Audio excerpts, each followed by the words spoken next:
계속해서 또 다른 유형의 엑셀 문제 함께 풀어보도록 합시다. 첫 번째, 기본 작업 1시트에서 지금 이 시트죠. 다음과 같이 고급 필트를 수행하시오 라고 했습니다. 문제를 보면 B2에서 G43 영역, 여기에 있는 이 전체 영역을 얘기를 하는 것이죠. 자, 이 영역에서 작업사항이 공백이 아니면서, 여기 보면 작업사항이 공백이 아니면서 라고 하면 이런 애들이 되겠죠. 이런 애들. 그 다음에 작업사항이 품절도수가 아닌 행. 그러니까 이제 이런 애들이죠.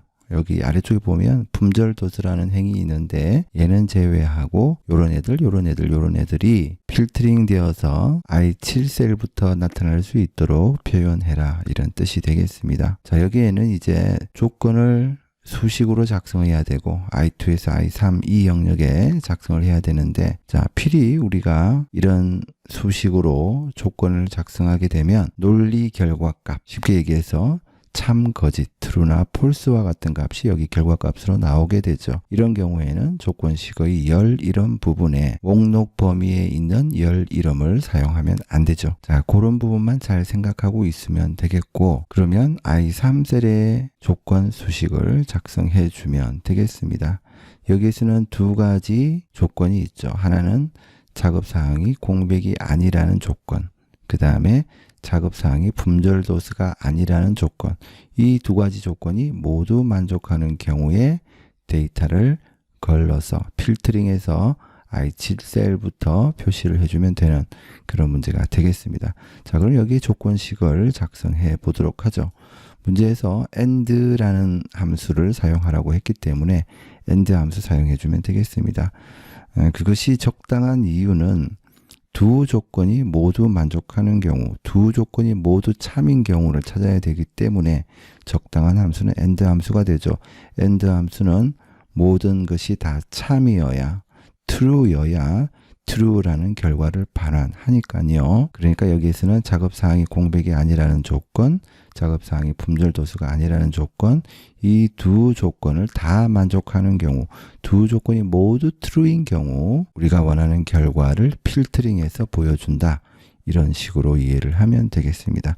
자, 그러면 첫 번째 조건은 작업사항이 공백이 아니면서 라고 했습니다.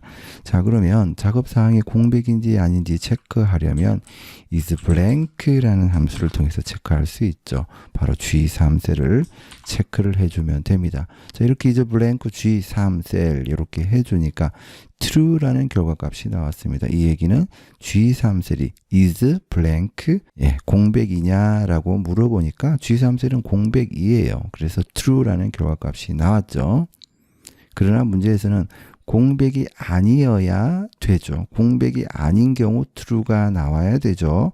이 부분을 헷갈리면 안 되겠습니다.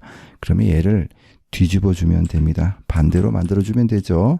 다행히 문제에서 not이라는 함수를 이용하라고 했기 때문에 not이라는 함수로 이렇게 둘러싸주면 안쪽에 있는 것이 true인 경우 false가 되죠. 그럼 안쪽이 true라는 것은 공백인데 not으로 뒤집게 돼서 false가 되면 공백이 아닌 경우 true가 된다는 얘기죠. 헷갈리지 말고 잘 생각을 해봐야 되겠습니다. 두 번째도 역시 마찬가지입니다. 작업사항이 이렇게 해서 품절도서가 아닌 경우가 되어야 되죠. 현재 G3셀은 품절도수가 아니죠. 공백이니까. 그러면 여기 true가 나와야 되는데 현재 false가 나오니까 우리가 원하는 결과값은 아닙니다. 따라서 이 전체를 not으로 이렇게 부정시키면 true라는 결과값이 나오죠. 왜냐하면 G3셀은 품절도수가 아니고 공백이기 때문에 true라는 결과값이 나오는 것이 맞습니다.